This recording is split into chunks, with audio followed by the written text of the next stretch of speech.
So, without further ado, I would like to introduce you to today's fantastic speakers. And if I can just welcome Oliver Randall, who is the Regional Network Lead for the North East and also heads up Tribe 365, and David Bovis. David, do you and Oliver want to talk a little bit about what you do and then dive into the topic for today? Yeah, hi. Before you just kick off, quick note for everybody, can you please introduce yourselves in the chat? Because it's always a fantastic opportunity to network and share, and it's good to know each other and for us to get to know you, who you are, where you are, what you do. It's always fantastic to know that. And also, if you have any questions for David and Oliver, you can either put them in the Q&A and we'll answer them at the end. We'll have a session at the end, or if you put them in the chat, I'll try and pick them up as we go along. So get yourselves introduced, and we look forward to hearing from you and any thoughts and comments throughout the session. Sorry, David, back over to you and Oliver. Thank you very much, both. No worries. Thanks, Joe.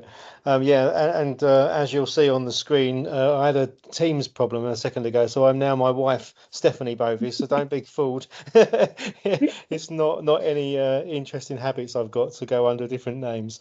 But no, so my background just briefly is that I started off in engineering. I got involved with change management under what was then world-class manufacturing that became lean. I've been involved in change and transformation around Europe for 35 years. And alongside that, having realised that there was a big issue and a big gap in what we were doing around people, studied philosophy, psychology and neuroscience. I now have my master's in neuroscience, and a few years ago joined forces with my business partner out in Turkey, who used to be president of Toyota, and we are now teaching neuroscience to leaders globally through an online experience that we formed. And I met Oliver a year or two back, and I'm very pleased to say that we've also joined forces because Oliver's HPTM model and what we're going to be talking about today is a great application method for what we teach about neuroscience. So I'm very delighted to be here. Thanks for inviting us along. And Oliver, over to you. Introduce yourself. Oh gosh. Hello everyone, and thank you, David. Thank you, Joe. I suppose the way I'd describe myself is someone who's so heavily invested in the change and project space. I think it's such a valuable space, and anyone who operates in the space, fellow professionals, it's such a demanding space, isn't it? And getting it right all of the time is so hard. I was going to say nigh on impossible, but I think we all find our ways, and with all the information, hopefully we explore within communities like this, you just get better. Kindly, Joe has involved me on the HPCA journey, coming out from North Tees and Hartlepool, doing 2 years consulting work on pushing forward pieces of work and just engaging with the complexity of change in a healthcare setting. And it just feels like a lot of it comes down to the people, the way we view these things as individuals within projects, and hopefully all of the work we've all been doing in the background for the last while really only helps contribute to everything we explore today. And hopefully that's a reasonable. I haven't gone into lots of exploration of other things, but I just think it's hopefully what you hear from me is I'm a fellow project professional. I know what it's like on the front line. I think I was operating at I suppose at a equivalent of a band 7 level is what was put in the contract. And you understand the complexity of the hierarchical structures you exist within. And hopefully the work we look at today just helps everyone position themselves to only get the most out of everyone and everything around them to push forward as positively as possible. But yeah, does that feel like a reasonable enough introduction. That's great, fantastic, thank you, and really interesting. And we do some work on understanding neuroscience for leading change, David, which this is going to be a fantastic contributor to, and I'm really fascinated to see your insights into this. So without further ado, I'll let you get your slides up, Oliver, and we'll make sure that everybody can see those, and we'll dive in. There's a challenge. All right. Brilliant. That's great. Thank you both.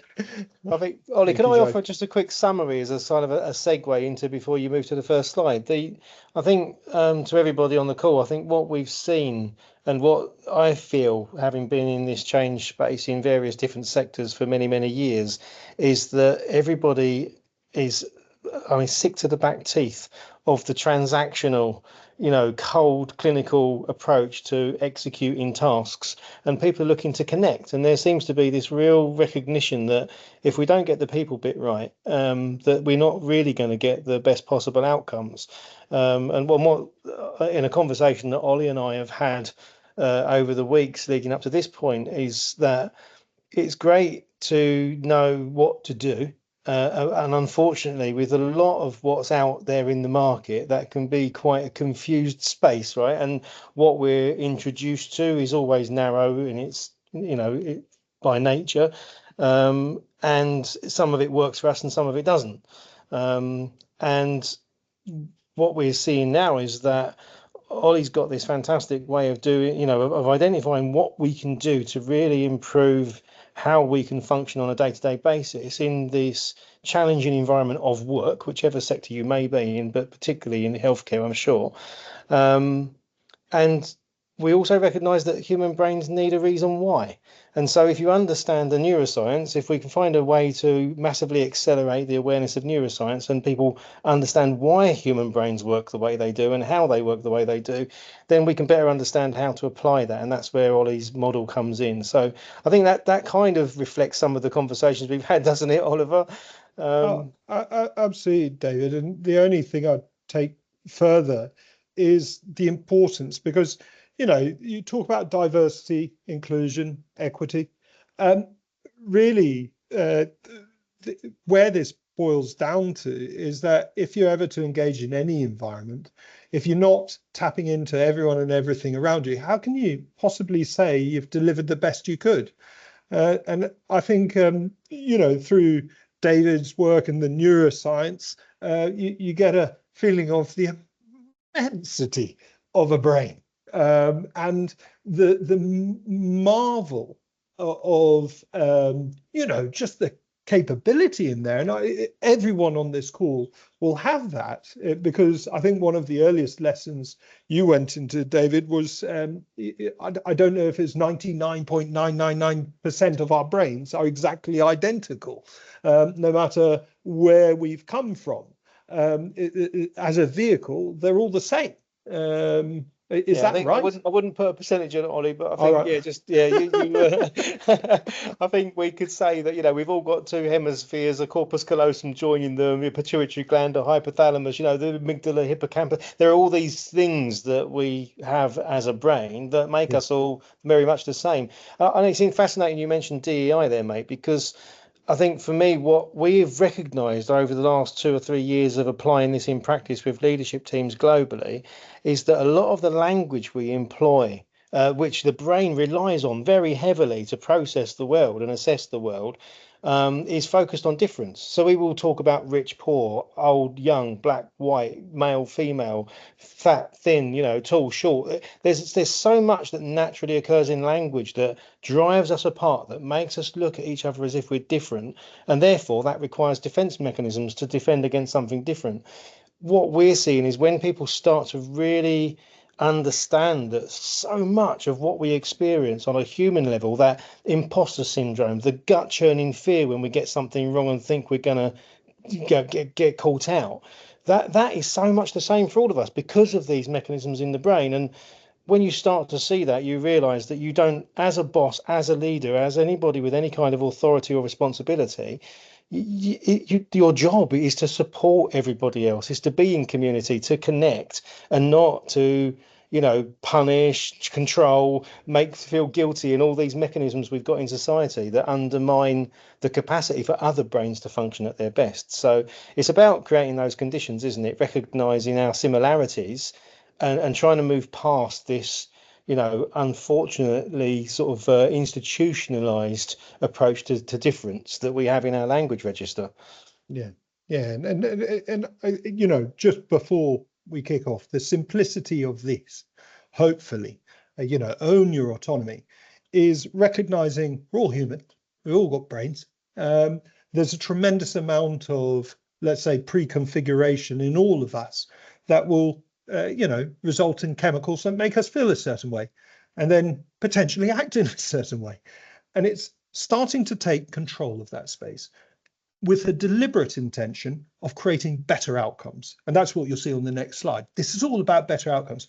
And why is that so important on this level? Well, we're all project professionals to some degree, or involved in projects, or certainly keen on seeing change where we don't see great stuff, right? We want to see better.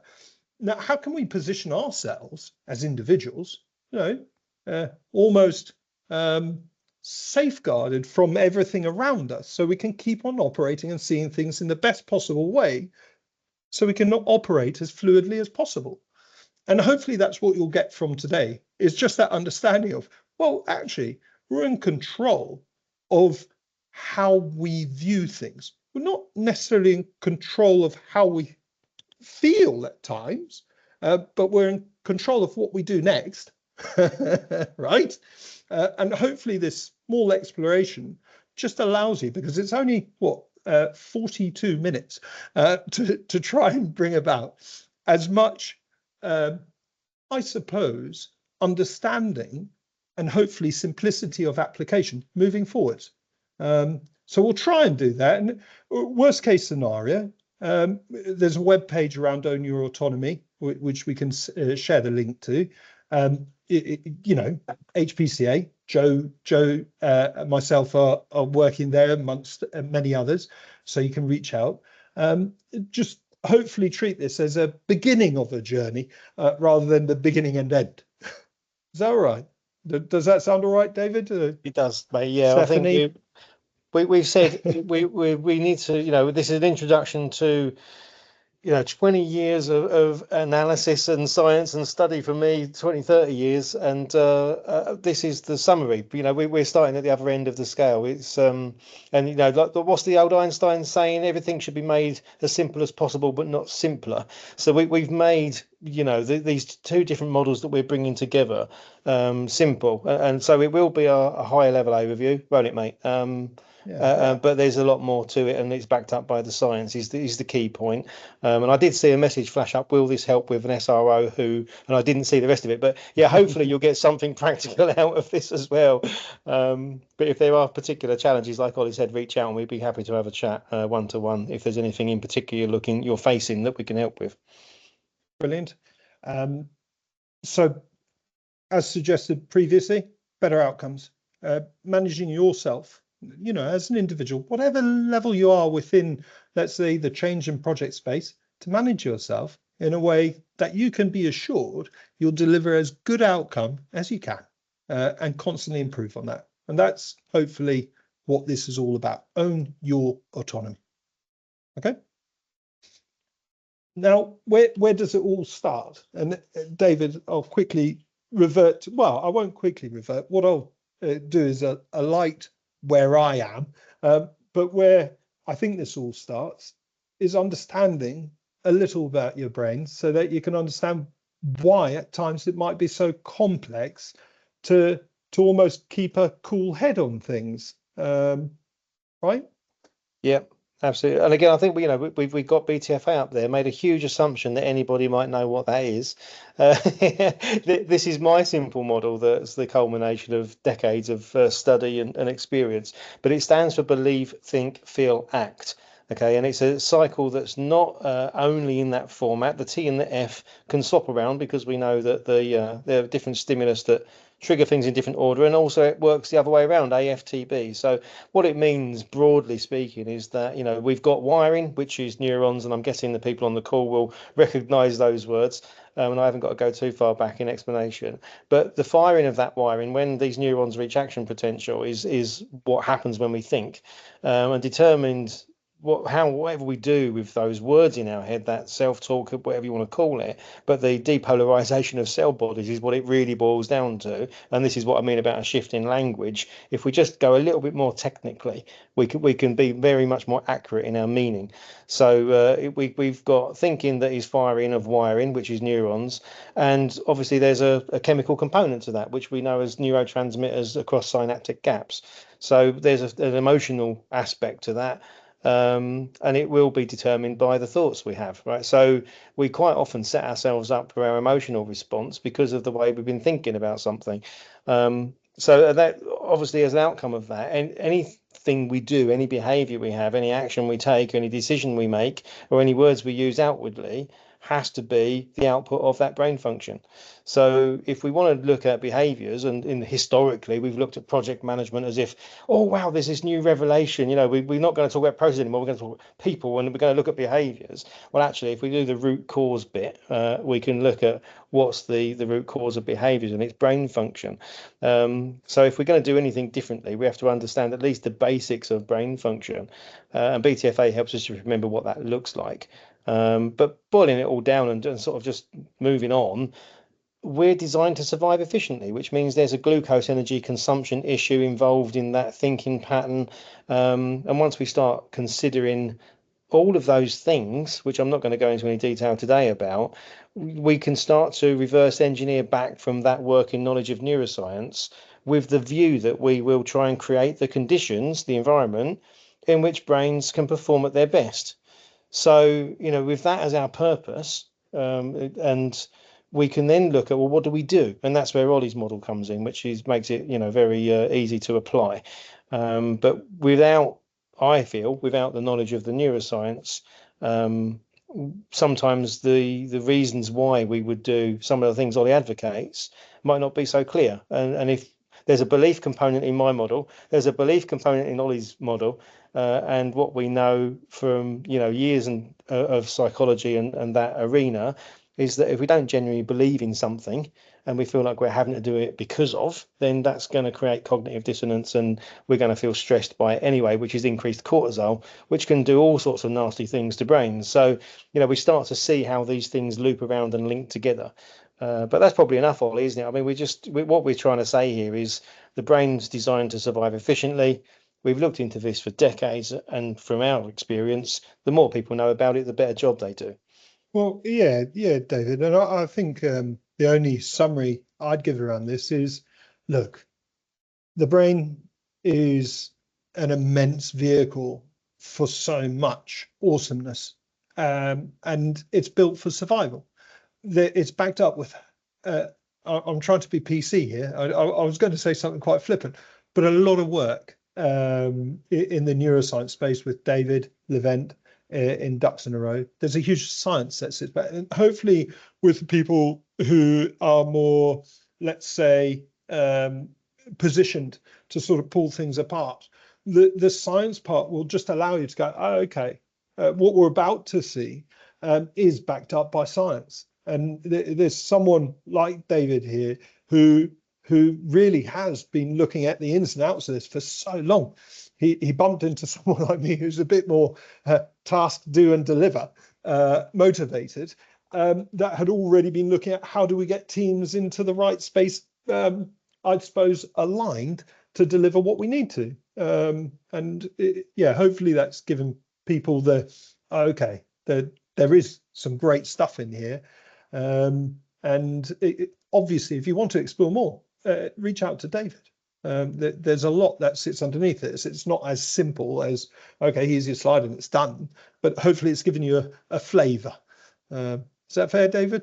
I think so, mate. Yeah, I think we you know, like you say, we're here to try and make an introduction, let's say, to things that people perhaps might not have considered linking together before. So and I think from the simplicity side on my side, the main thing in all of this is that we can influence our the way we act with our conscious thought, our reflection. And that's the most important thing from my side, because I think anything we're involved with, you can either be in a poor place with it and feeling bad and not great, or you can constantly pull yourself out of that. And that's I suppose a lot of the work I do is just going, well, hang on, you know, we've got to do better, you know, because I don't believe there's change or project activity that can be delivered effectively when people are in bad spaces. Full stop. And we try and keep it very simple. You know, we talk about, are you going to elicit a towards response or an away from response? You know, you can, once you understand this stuff, keep it very simple so that it makes sense to everybody.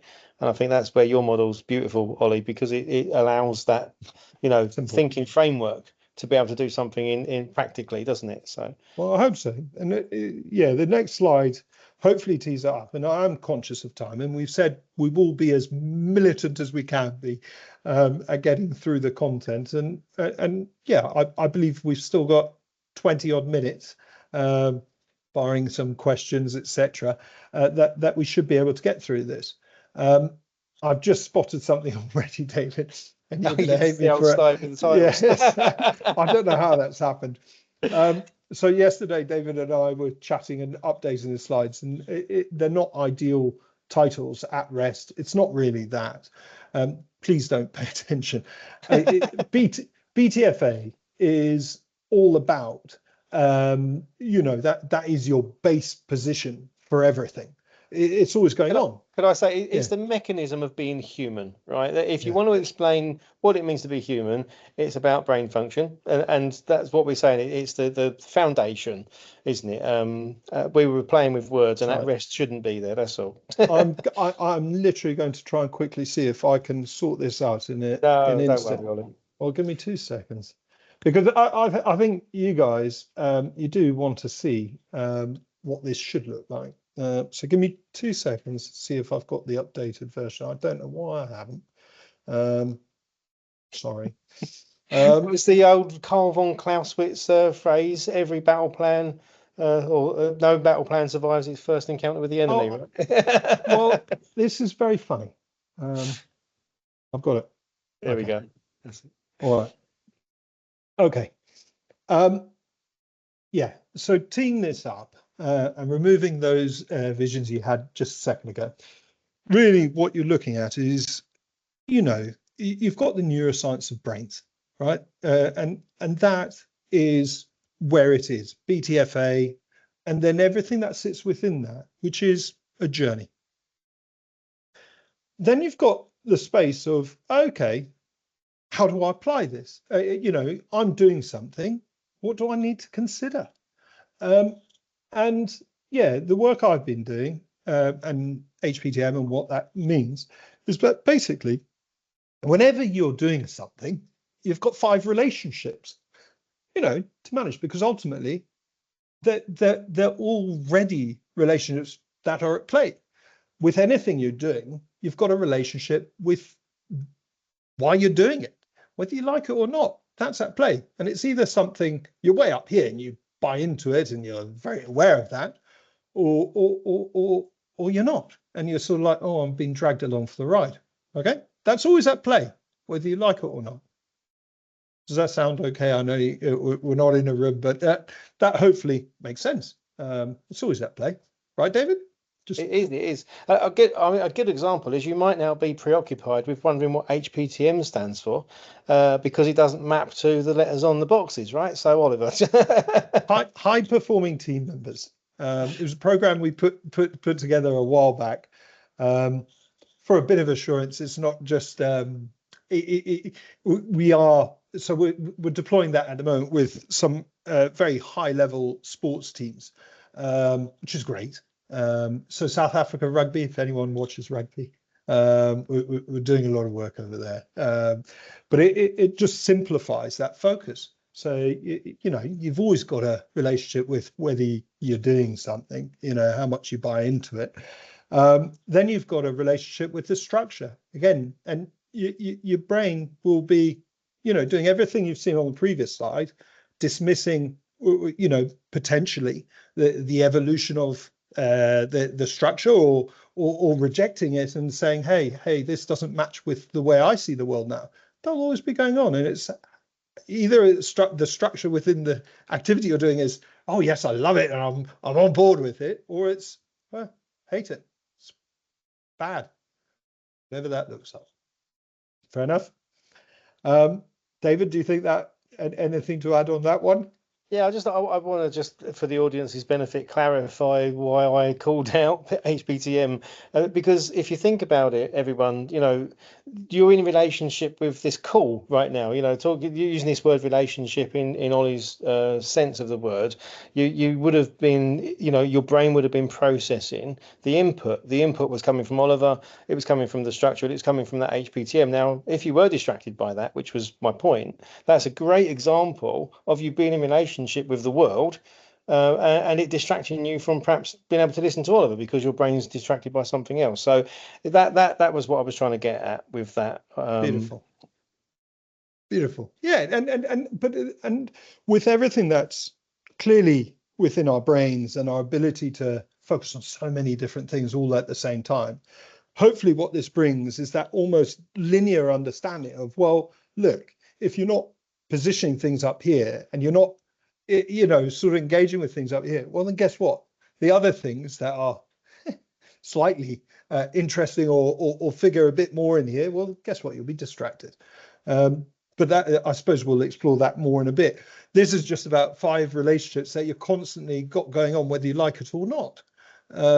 You've got belief, you've got structure, you've got balance, the things that you're consciously find important, and it might be the way someone talks to you. It might be someone, when we're addressing each other, it should look like this, and they're very individual to each individual, but they're yours and they're your importances. And if you, they're always going on, and you're either, actively managing those or you're not, and it's becoming more of an emotional relationship where once they're transgressed, you feel a certain way, and you might be disengaging with your environment. But that's what's going on there, and it's always prevalent.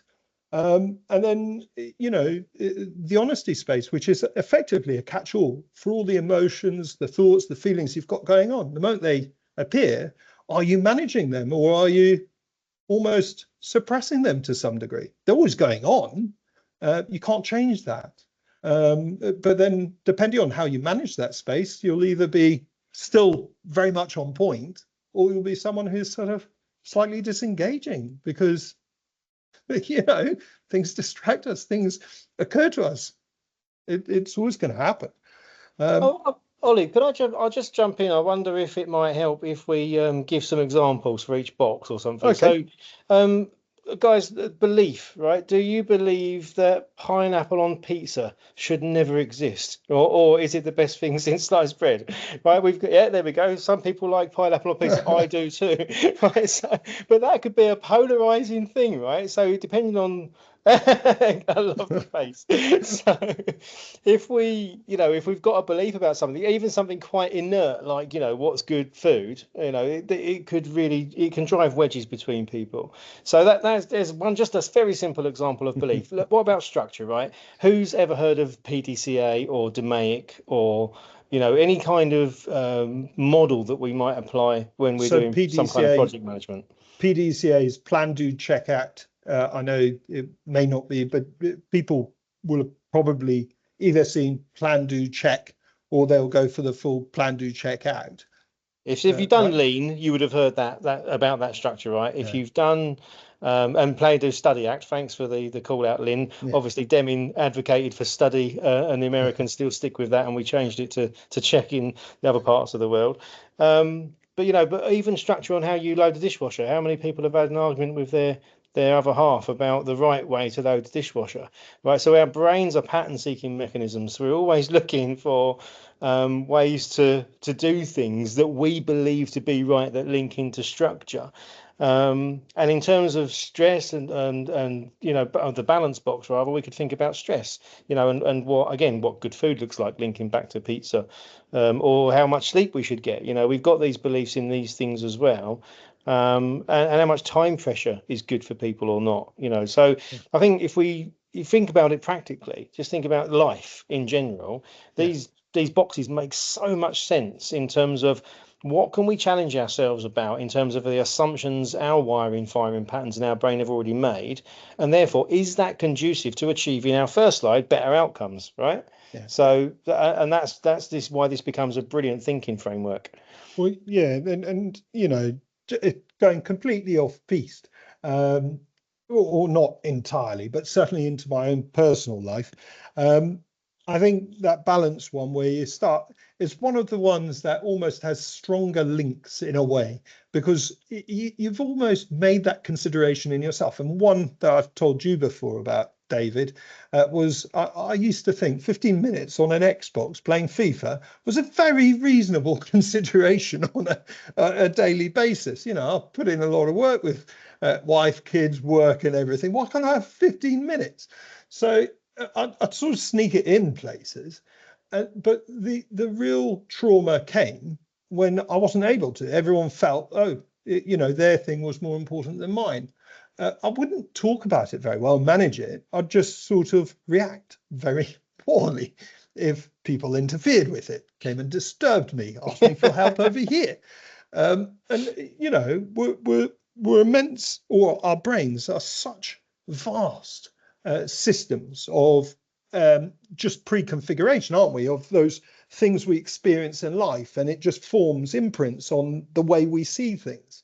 And you can develop such strong views on things, unknowingly so sometimes, that once they're contravened, feels so bad that it's a totally different level of performance. And I'd say in my example there, it was the worst style of parenting, being a husband.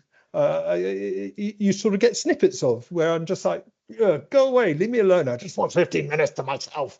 I'm entitled to this.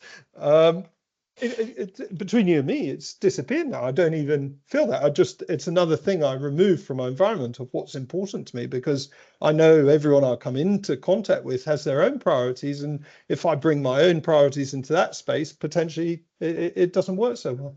So many people don't become aware of themselves in that sense, do they? And you know, I think when we're under pressure as well, it gets worse because of the way glucose energy is diverted towards the amygdala and the survival mechanisms and the HPA axis and all the different things that are part of our response mechanism biologically. So then we become even less aware. And I think in some respects, this is all about raising self-awareness and giving people an opportunity to ask questions of themselves that uncover those patterns that don't serve them, right, in their life in general, as being a member of a family or of a team or a group or whatever else it might be at work. So, you know, and again, that comes back down to the honesty box, right, mate? Because we're then talking about bias.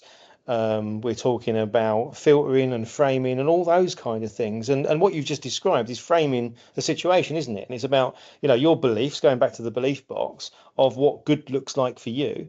And when that means you have to distance yourself from others and do what's not best for them, conflict arises, right? And this is the kind of thing that, you know, throughout all of my career, I've seen consultants come into environments and alienate people systematically by thinking they're going to come and teach tools and techniques and process and continuous improvement methods and not worry about the impact they're having on the people and not caring for that impact or being able to understand it with any science to back it up. So now we've got, in the last 15, 20 years, this huge shift towards neuroscience and that level of understanding. We can really talk about, you know, how important it is for the brains involved to feel valued and included, and all of these kind of key things that actually shift the chemical balance in the brain, and therefore encourage people to be honest about their thoughts, their feelings in the moment. If they're feeling awkward, if they don't really believe in what we're doing, they don't share the same purpose. And that's where that honesty bit really cuts in, because when we have those conversations about those things that, you know, the MBA corporate playbook mindset says keep out of the way because it's not good for business, that's ridiculous. We're just trying to ignore the fact that people are part of our system.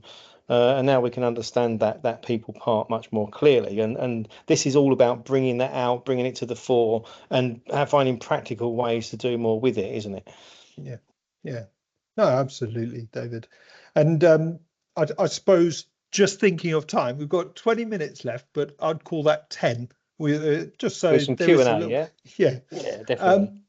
What the last one we haven't looked at is inclusiveness. You'll notice the sort of dashed line.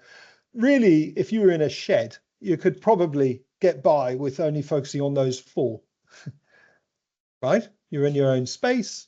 It's really about how Is much. Fred in a shed a common phrase in healthcare as much as it is in manufacturing? Not that I've heard of, David. I don't We've know got a if lot of anyone Fred in the else. sheds in manufacturing.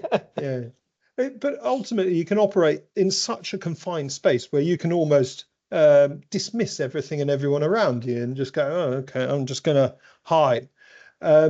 Okay. I think really you could be focusing on, well, okay, if I just focus on why I'm doing it, I can pull myself into a great space. I'm constantly thinking about the structure. I'm sort of, I've got to manage that. Okay, yeah, I've got to prioritize myself in some way, my own pre-set ideas. I've got, yeah, okay, and then also my emotions. Really, you could box it out and go into a shed and do what you need to. Whether that turns into better outcomes, I'd question it, because ultimately we live within a community. We live within the world. How do you know you're not just going reinventing something someone's already done? And I suppose that last space is inclusiveness, and it is looking at, well, that's always going on. Whatever you're doing, you know, you've got thoughts, feelings, emotions. Your brain's impacted by the way you position people and things around you.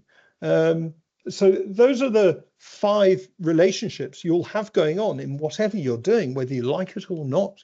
And you can either be someone who's actively managing these spaces or someone who's just going, well, actually, we'll see where it ends up.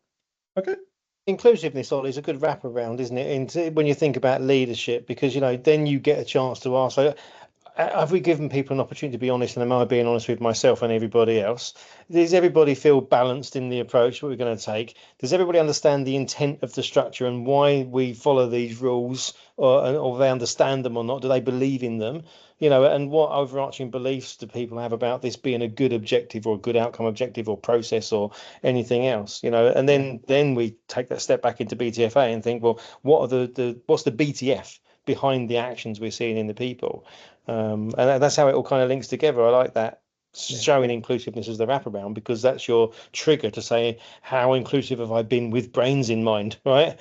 So absolutely. And I, you know, again, down to time. Okay, so we're going to be really efficient over the next part, I promise. But hopefully just that the almost preamble has explored some aspects that may not have seemed relevant, but have brought in how broadly all of this stretches. Maybe it's been absolutely awful, but you know, that's where you need to feed back and help shape this for the way we move forwards.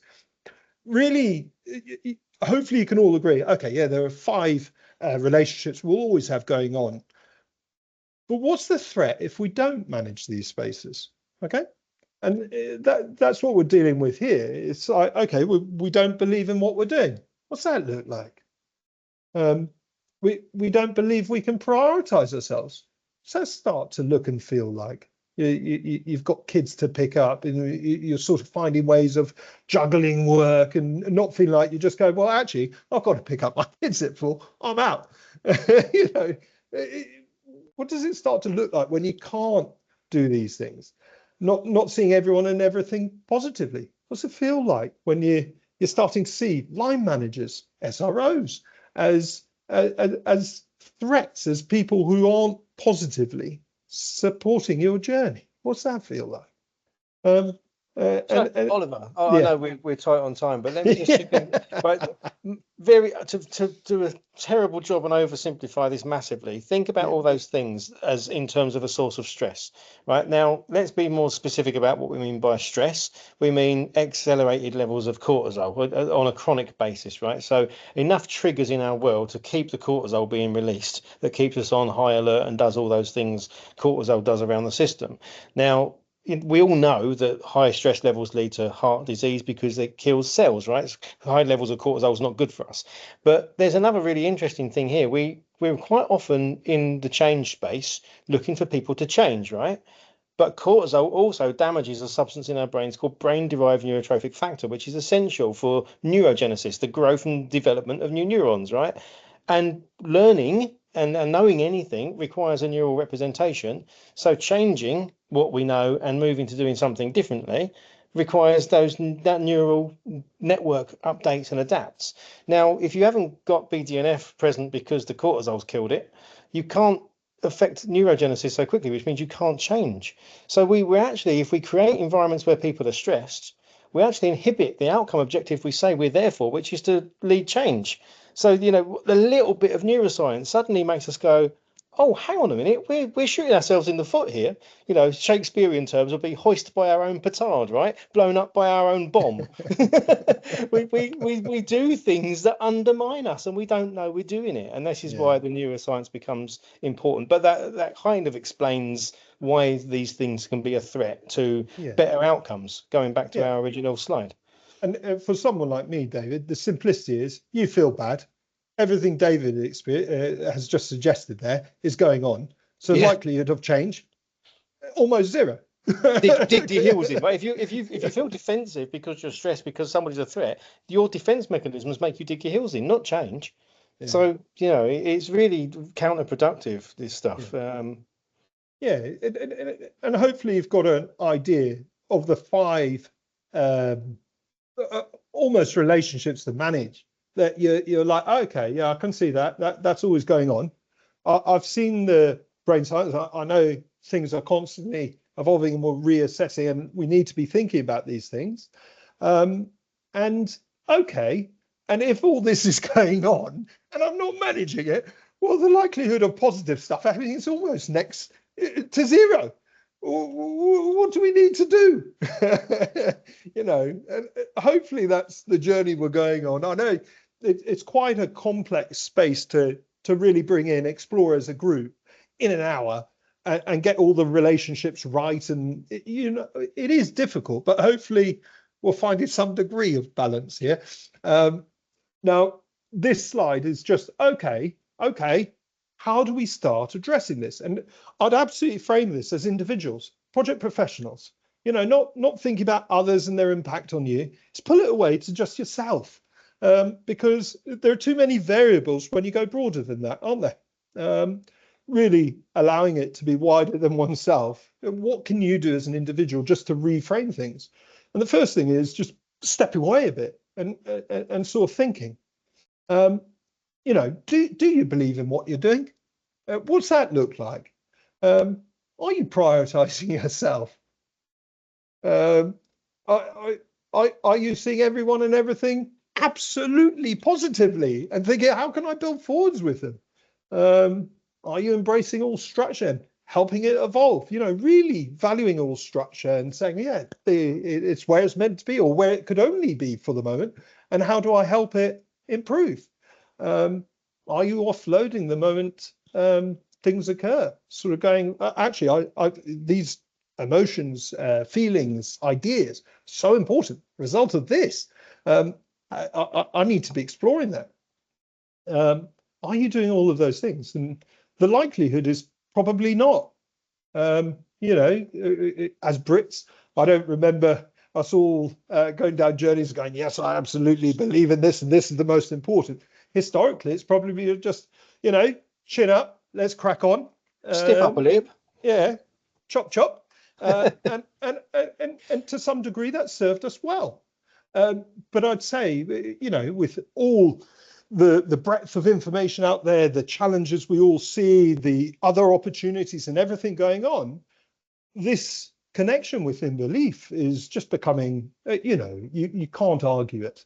We need to be more proactive in this space as individuals and start doing it. And, you know, out of all the 5 systems we've got here, where you start focusing on belief, balance, inclusiveness, structure, honesty, belief was the most unnatural for me initially to focus on, because it just isn't something that I felt comfortable with, you know, going, oh yeah, I'm brushing my teeth in the morning. That's important, isn't it? Ties into saving the world.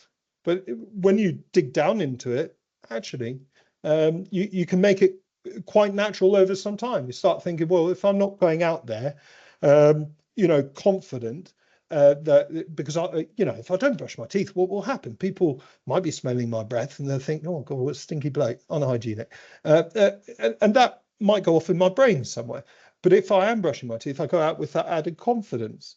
I'm starting to focus on it and think about, well, if I'm going out there with confidence, I'm delivering things with more confidence, people will see me a certain way, and then maybe I've got more opportunity to grow and support everything a little bit more, and then contribute, back to maybe the family growth that I'm looking at, and it will achieve everything we're here to achieve, all just from brushing my teeth. And those are the initial steps you go on something like that, but it felt immensely unnatural because I've come from a background where you just get on.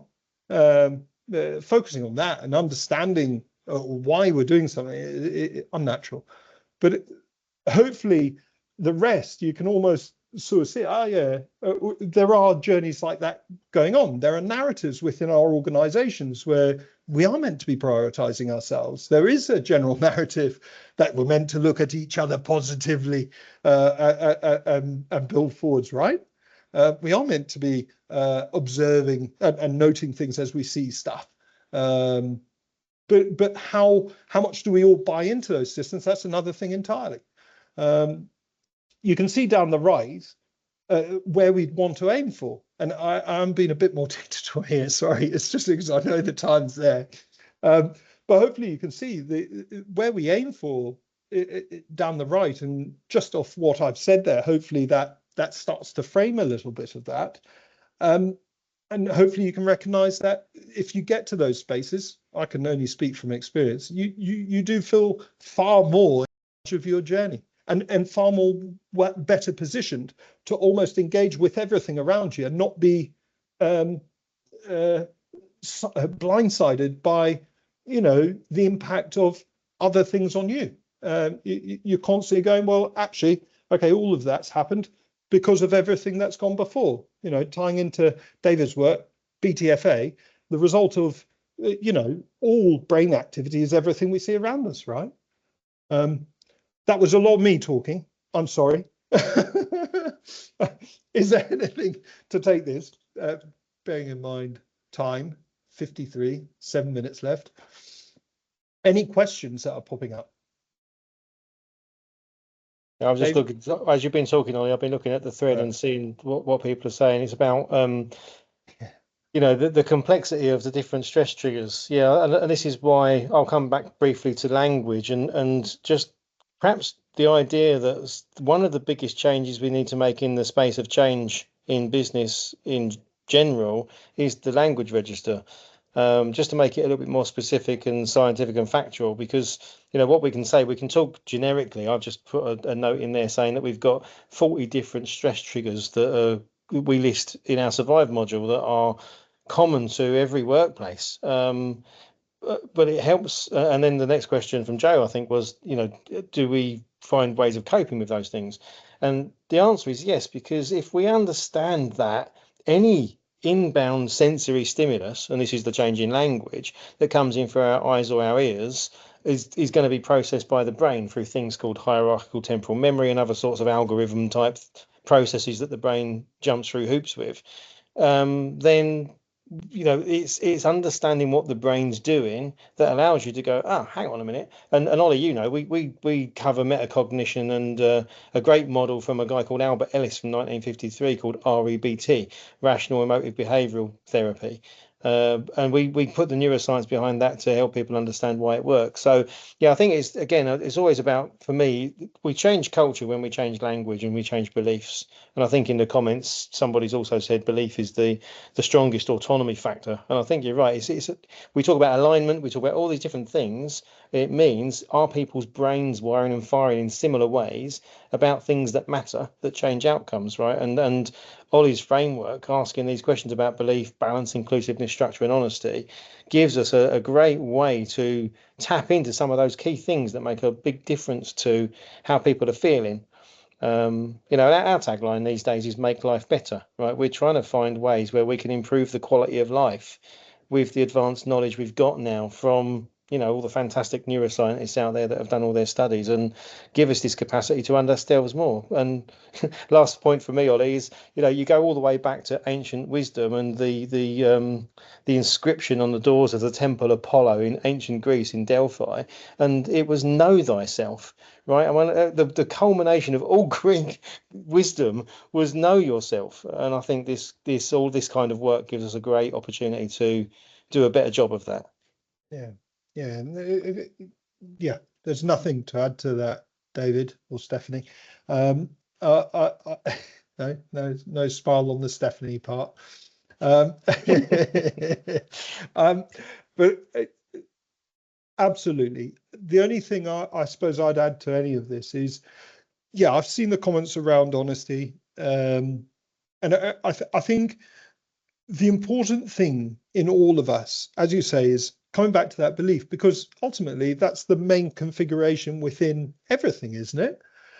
But it's finding that balance between everything, because ultimately you're looking at everything within you and thinking, oh, okay, yeah, I've got to work on how I see things, but then equally recognizing you're a person. You know, there are so many influential factors in everything we do, but then thinking about, well, okay, if I'm to be honest, why do I need to be honest? Well, it builds speed. The moment that things occur in here and you're talking about it, well, guess what? Quicker resolution. And if you believe in speed, you up your honesty within your environment. You create the most honest environments you can, that people just feel so comfortable, because it's all down to that EDI almost space where you're going, well, look, we're all brains, really, you know, BTFA products.